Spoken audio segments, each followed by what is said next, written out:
Welcome to another episode of the Modern Facilities Management Podcast, brought to you by Sheetal. I'm your host, Griffin Hamilton.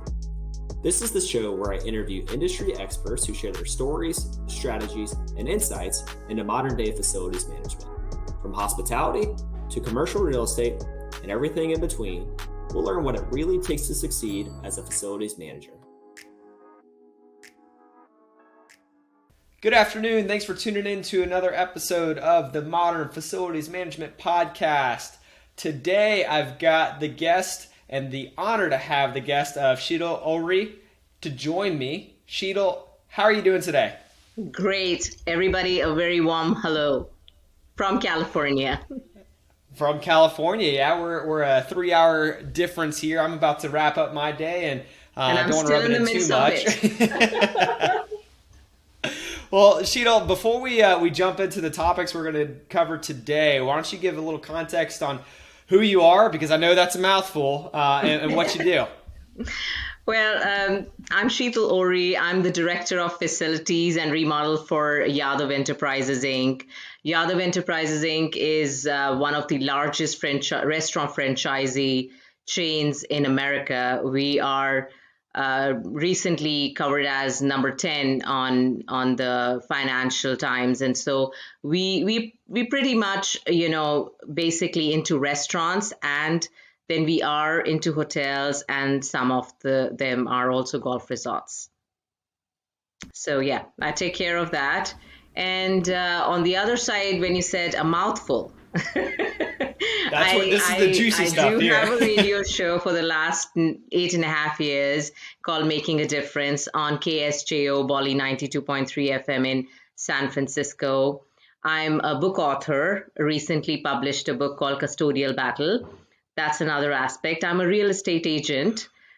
So yeah, too many things, I guess. But my main job, and which keeps me on my toes for the last 7.5 years, is with Yadav Enterprises, Inc. as a Director of Facilities. And so that alone, being in facilities management, that's a 24/7 gig in and of itself. Absolutely. You're spot on that, Griffin. How do you have the 24/7. time? I just don't understand. I mean, you already have a job that's crazy busy hours, and then yet you're writing books, you're hosting a radio show, consulting. I mean, there's a million things that's going on, and you're stressing me out over here.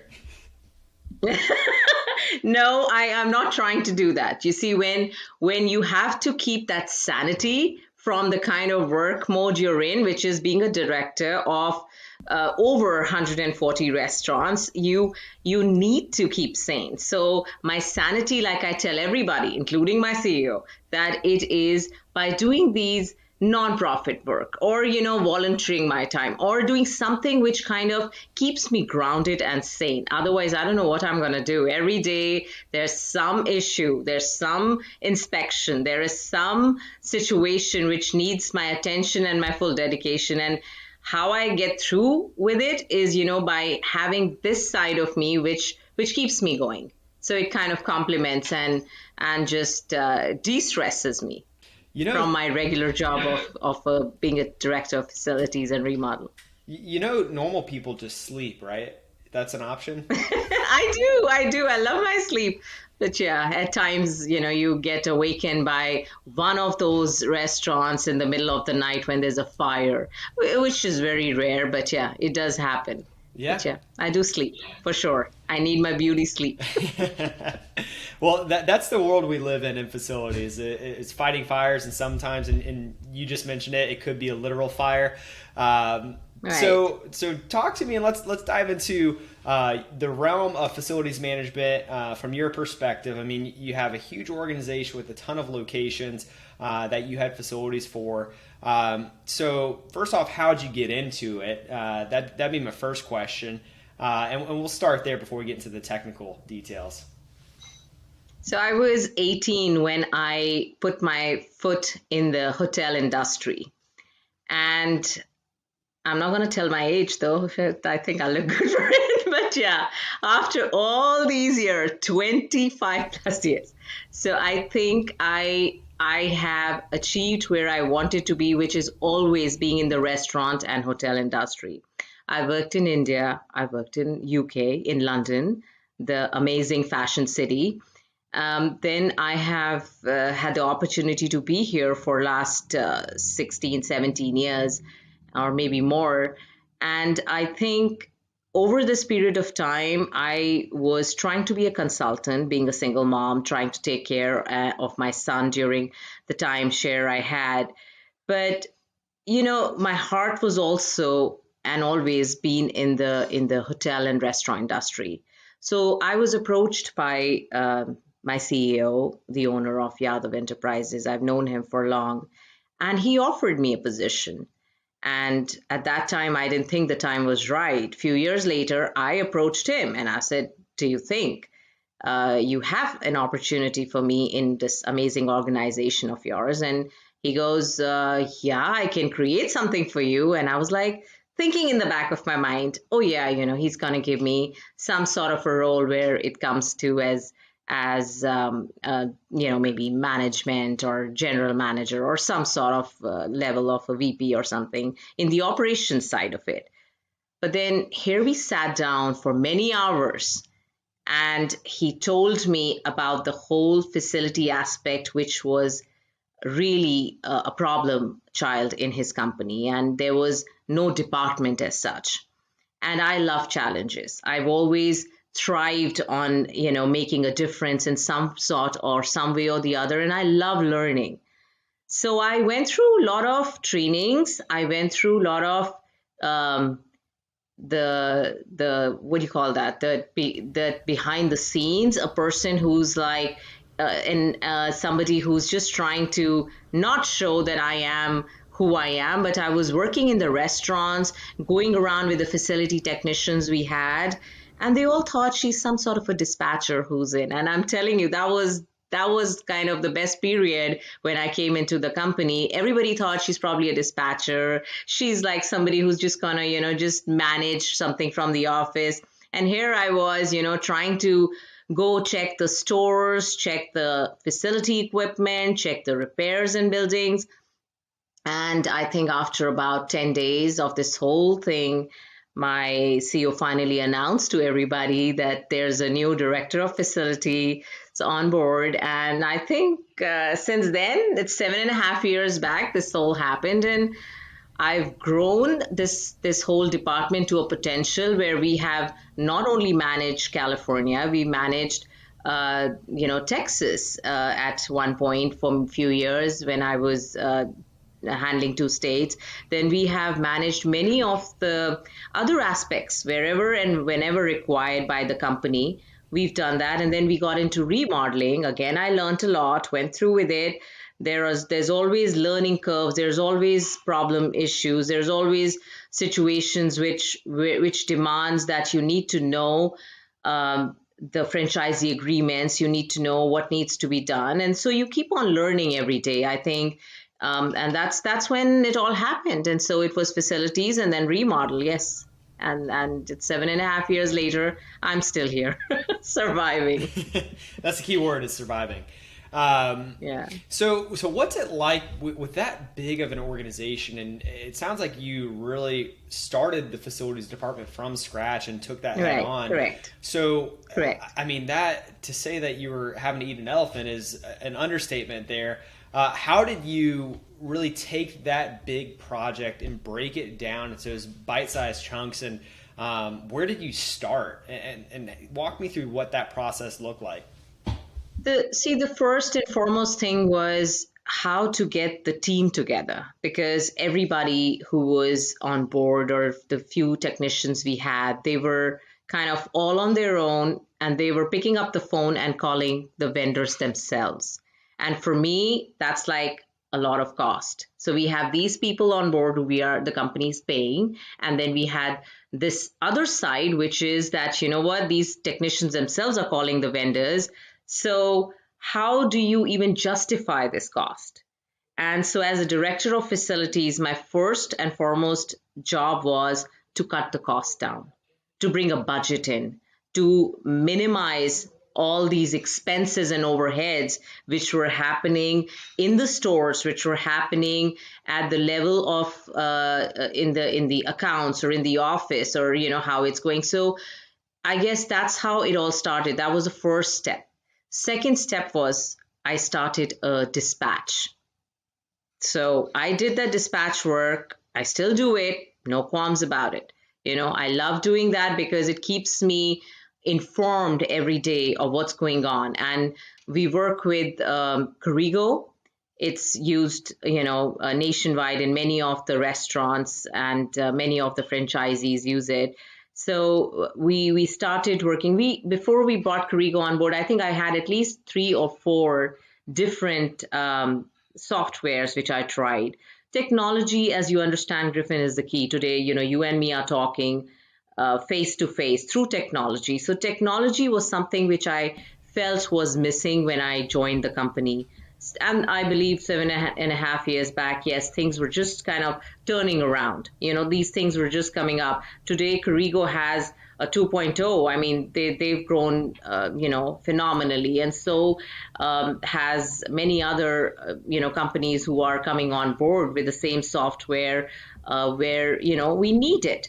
And so I brought this software in. So we had a dispatch created. So everything can be documented. There's a history of work orders, what's going on from the store level. Everything is getting into the system. So putting those systems in place is very important for a company. And even a company of our size, it was required. It was required very much, because if you don't have systems in place, Yeah. the company can go down. And that's the key point, because whether any department you can take it, it's not only facility department. I believe a company needs to have a structure in place. Being a restaurateur and a hotelier all my life, I would say 26 plus years, I I have been consultant to many restaurants. I've opened restaurants, done branding management single-handedly in UK. I've done it here for a couple of restaurants. I've been a consultant to them. So from that point of view, I believe that it's very important to have a structure in place. It's very important to have the whole thought process in place, that anything which is not going to be coming in, it can lead to disastrous situations. And here we have restaurants running 24/7. Operation teams are making our paychecks. They are working very hard in the field. These technicians I have today on board, who've been in the company over 7+ years, they have been working very hard. And especially last year with pandemic, I think we all learned a lot, because we had to be on a survival mode. Restaurants were getting shut down. Again, being part of this company, I'm very humbled, and I'm very thrilled to understand that, look, I was part of this big organization where, we had to be on a survival mode. We had to shut our dining rooms down. We were just going through the drive-throughs, but then end of the day, we were still there. We were still open. And today, when we are open back for business, it kind of gives me a um, sense of happiness that, hey, I was part of that team which was hands-on last year, whether it's the operation team, whether it's our accounts, whether it's our operations leaders, or anybody. Our CEO was very hands-on. We were having weekly meetings with the partners, with the department heads, with the operation teams, with facilities teams. So it was a very tedious and a very survival mode kind of situation last year. And from that process, again, we've learned a lot. And I'm sure you've interviewed many other facilities management people on your show who probably talk about it, that we have learned some very critical decision making experiences from last year. And we're still doing it. Now the third variant is in. Again, we are trying to be on that thought process, masks on, make sure, sanitizers are there, make sure. And I think during last 3 or 4 months, it was slacking. People were now getting too easy again. And now we're back to wear your masks and then go on. So, it's just, as I said again, something of this sort keeps on going, keeps us on our toes. And I'm very thankful for my team. Team management and team support is a must. I'm very thankful to my team. I'm thankful to my operations team, the directors of the various brands we have, whether we have Denny's, we have Jack in the Box, we have Corner Bakery Cafe, we have Sizzlers, we have these amazing resorts. So all of those people have been playing a big part and big role in being a support team, just like we are a support team to those operations. They are a support team to us in many aspects. So that kind of goes hand in hand, because we are like together all the time and trying to take decisions, make decisions. And yeah, the final buck stops at the CEO's table. But yeah, we all try to make it work. Yeah, and you bring up some great points there. And of course, citing the pandemic and the importance of your team and relying on one another and the family environment that you guys have. I mean, you couldn't Right, survive without that. And, taking it a right. step further, the processes that you implemented over time and the systems you had in place, I'm sure that having the standardization that you do across all of those different locations in multiple locations, geographically speaking, that couldn't have worked without those systems in place. And so I had a follow up to that where you came in and it was a huge organization already, and you had chosen to bring in technology to help you out. Looking at it from, I guess, an outside perspective, or from someone else that may not have 150 locations that they're standardizing the processes for, at what point does it make sense to start thinking about that? Because there's some people that they have 2 or 3 locations, or 9 or 10, or shoot, even 20, right? But 100 plus where you're at, you obviously need those in place. But at what point do you need to start thinking of that, bringing in technology and standardizing everything across the operations board?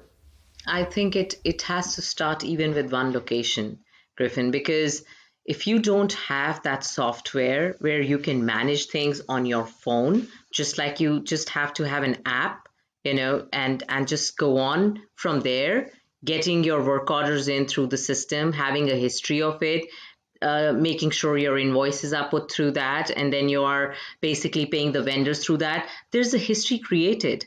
And even if you have one location, 5 or 20, it's required, because in today's world where technology is the key and you're having all these amazing kiosks, technology oriented kiosks created at the restaurants, where all you have to do, go, don't stand in the line, go put in your work order from there, and your orders ready. We need to have that, especially when you are a franchisee brand. You need to have that, because your brand also looks up to the fact that, hey, is this franchisee good enough to be given and granted more extension, or are they in compliance with what is going on in our brand standards? So all of these things, when you think of, it's very much required. Technology is the key today, no matter what. AI is coming on board, bringing so much of diversity. So we need to make sure that we have the key to our working environment, which is technology. Yeah, and so beyond the work order component of it, what other tools have you guys implemented, whether it's software or not?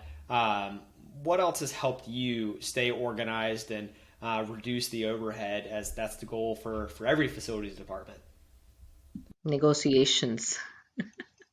The best compliment I think I've ever received from a CEO, is that I'm a better negotiator than him. And my CEO, I think he's managing over 500 restaurants, and then now we've just recently taken over another brand chain, which is Taco Cabana in Texas, over 150 locations.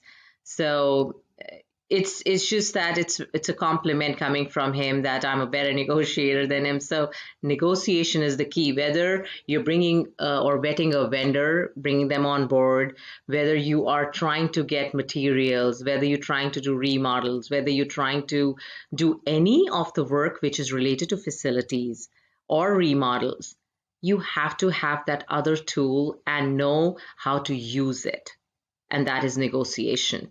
When you're going out to meet with these vendors, sit on these costs, you have to do parking lots, you have to do, remodels, you have to do the brand standards, compliances in your restaurants. You have to have that negotiation power. If you don't have it, you can't do it. And you can't, at the position I'm at, I can't run to my CEO for every little thing. He's dependent upon me, in fact, to make sure that, I can take decisions and make things work, because he doesn't have the time or the bandwidth. And you just cannot afford to have somebody on a higher position who's going to run to the CEO or the owner of the company for every little thing.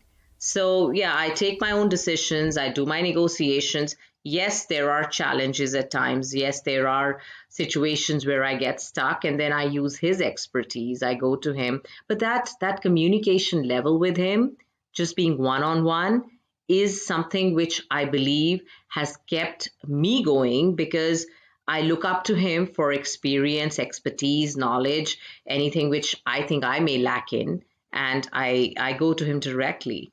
So we do that. So even after being the owner of many, many restaurants, him being available for the team is a big deal. I have seen him as a hands-on owner. He goes to the restaurants, and I've done those walkthroughs with him many a times. It's like you go do everything, and he'll just pull up his shirt and wear the apron, and he'll start making tacos, or he'll just start going to the register and start doing things by taking the orders for the guests or on the drive-through. And for me, from the day one when I've seen him do that, it's a humbling experience, especially for someone who comes from my background. And I'm like, okay, you know what? This is something which I want to do. And I think I've been there. I've worked in restaurants, taken trainings, over the last few years, worked for a few days trying to understand what the store employees are feeling when the AC goes out, what the store employees are feeling when the grills or the fryers are not working on time because they have to go by the time. So I have done all of that to understand, and I try to push and motivate my team to do the same. We've just had some real big challenges, which again I'm sure you've heard about, is staffing. It's just a very sad situation right now, with government giving out these paychecks to people. They've just stopped coming to work. So our restaurants, and not only our restaurants, I've seen many other franchisees, you just don't go to your own restaurants to eat sometimes. You're going to others, and you're standing in a drive-through, and there's just maybe one person, and you're stuck there for 15 minutes just to get your order. So staffing is a challenge. In facilities, we are having such drastic challenges to even recruit people, or even the vendors who were on board. Some of them actually have shut shop last year, and some of them just told us clear cut, sorry, we don't have technicians anymore, so you have to wait. So when you are the support system of all this 140 locations, 150 locations, what do you do? How do you do it? And that's where I guess I use my brain here, and then I get on to the whole thought process. How am I going to do it? How do I coordinate it? Because here we have some projects going on, here we have some situations going on which need these technicians which are on board, or the vendors on board. We make it work. We make it work, and I think I've done it for the last 7.5 years. And with this challenging times we're in through the pandemic since last year, we're still making it work. But I'm seriously telling you via this show, I really hope the government is listening, and they need to think about it. The businesses are suffering, and people who are employees, who are hardworking, who are actually coming and showing up to work, they are suffering. because some people are just staying home, or most of them are staying home just to get those paychecks. And it needs to stop somewhere. It really needs to.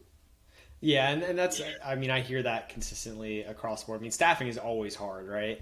Right. And that's something that I've unfortunately heard pretty consistently as well. And hopefully that's changing, and we feel that change over the near future, and kind of getting back to our vendors.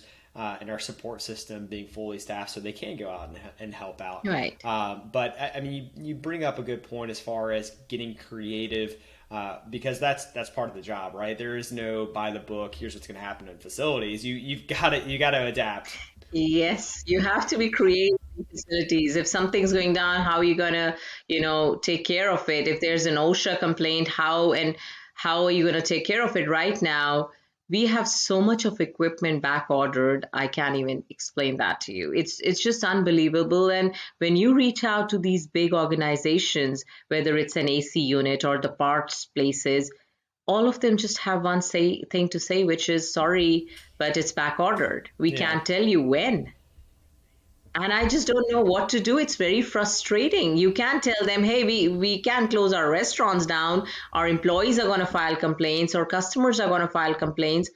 And you just have to get creative. You have to do what you have to do to keep on going and to keep the restaurants open. And facility, as I said, is the key. Restaurants is the body, facility is the heart. So I say the heart's pumping, so the body is remaining still. If not, it's going to be a problem. So we have to work multifolds in many aspects. And I think I've trained my technicians, I've trained my dispatch, I've trained the people who are around me, who are in facilities working under me. I have really trained them in a way to be multifaceted, that they have to do whatever is required of us under the boundaries of facilities, and to make sure and to ensure that the Yeah. restaurants are not shutting down. And I mean, I pride myself in saying it, but unfortunately, as I said, lately with so much of um, this whole pandemic situation going on, we are going through a lot of problems. Yeah, and that's, like I said, being felt across the board, and I know restaurants in particular. It's tough, and we're all hoping that we're pushing through it as quickly as we Correct. possibly can.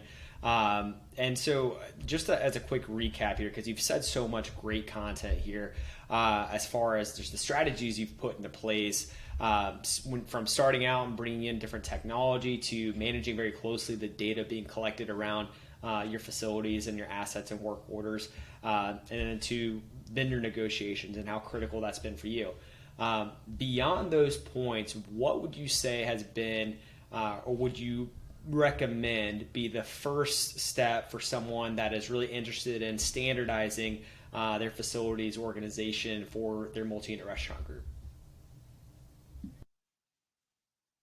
Very important thought process for that would be, and I think what needs to be done is making sure that you're in compliance with either the brand standards, or even if you're not a franchisee, even making sure that your restaurants are not looking into a dilapidated state where, when customers are walking in, you're seeing the drive-throughs are kind of falling apart, or the lights are not there, or landscaping's bad. So I guess those things are very, very important to be noticed. And going back into the thought process of how do you make it happen? I always say this, and I'm going to say this, it's a team effort. If the people in the restaurants are not going to pick up the phone, or they're not going to use the technology methods of putting a work order in, or advising to the facilities that, hey, this is what's not right and this is what we need help in, or get this fixed, it's just not going to happen. Walkthroughs are very important. Regular walkthroughs by the district managers, by the general managers, by the store managers, and also by the operations team, to make sure that they're putting work orders in the systems, or calling in the work orders to the dispatcher, or calling the vendors. If they do not have this facility system in place, then they have to make that effort. Because if a customer is coming to your restaurant or a hotel and they are not having that satisfactory feeling, that this place is good enough for me, they won't come back. There's always the mindset of customer which needs to be taken into consideration nowadays. It's not the mindset of the employees. It's not the mindset of what an employer or the owner of a restaurant or restaurant chain is thinking. It's the mindset of the customer. And with technology, we have our negatives too. We have all these Yelps and we have all these other, platforms, social media platforms where people just are going and writing. And then sometimes they're even sending complaints to the brands. And you can't afford that to happen. And if that happens, I mean, I know I'm always on my toes. One email which comes in, which states that the customer complained that this is what the situation was through facilities. I'm not talking about the operation side of it, but anything about facilities, I make sure that, we get that fixed right away, because that's like a big no-no. So I guess everybody has to put that standards in place. It's very important. Yep. And you mentioned hotels, and I go back to that in addition to restaurants as well, where yes, you're going there to eat, and yes, you're going there for a place to sleep, but really it's the experience. And so and it starts with facilities, right? Facilities is what's creating the ambiance of a restaurant and the experience of a hotel. And so that's a great point there of having them front of mind, and they are the why behind we're doing what we're doing, right? Right. Yeah, that's great insight there. And Sheetal, before I let you go, a question, and kind of switching topics here, a question I ask everybody. Getting into the career of facilities management, you weren't expecting to do it, but obviously you've been hyper successful and have grown the brands that you've managed to new highs. But who or what has had the biggest impact on your career in facilities? I never thought somebody can make me shush up on this one, because I didn't think about this answer. But yeah, putting me on the spot, I think the biggest, I think I said it in the beginning, the biggest impact was just working with an individual who is very humble, and that's my CEO, Anil Yadav, working with him and learning from him, because I had come from a background of operations, where you pick up the phone and call facilities. You manage those technicians when they come to work under your stores or your hotels. So here I was trying to give my ideas, take ideas, learn, and then I was always welcomed. And I guess that kind of really motivated me and kept me going even till date. Like I said in most of my interview, anytime I get stuck, all I have to do is send a text or pick up the phone and call, and I get an answer. So that rapport when your employers have with you, they listen to you, they try to do whatever you're trying to do for the best interests of the company, then it kind of makes you feel okay, you're valued. So I guess we go on. I love that, and you're very fortunate to be in that type of organization. So that's amazing to hear, and I'm very thrilled to have had you on and get the insights on just your career and the strategies you've laid out and the standardization of the facilities teams and processes. So once again, thank you so much for the insight, and thank you so much for coming on the show today. Thank you so much, Griffin. It's a pleasure. And once again, thank you for inviting me. Of course. I wish you the best. Thank you so much. Thanks for listening to another episode of the Modern Facilities Management Podcast. Make sure to subscribe to future episodes and visit our website, stratumcommunity.com, for more facilities management content.